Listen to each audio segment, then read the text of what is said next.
ದೇಶಕ್ಕೆ ಯೋಧ, ನಾಡಿಗೆ ರೈತ, ಬಾಳಿಗೆ ಗುರು ಒಬ್ಬ ತಾನೆ.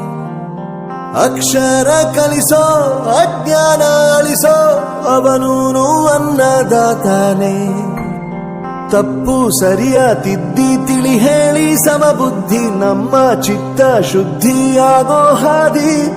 ಎಷ್ಟೇ ದೂರ ಹೋದ್ರೂ ಮರಿಬೇಡ ನಿನ್ನ ಬೇರು, ನಿನ್ನ ಸಾಧನೆಗೆಲ್ಲ ಇದುವೇ ಆದಿ.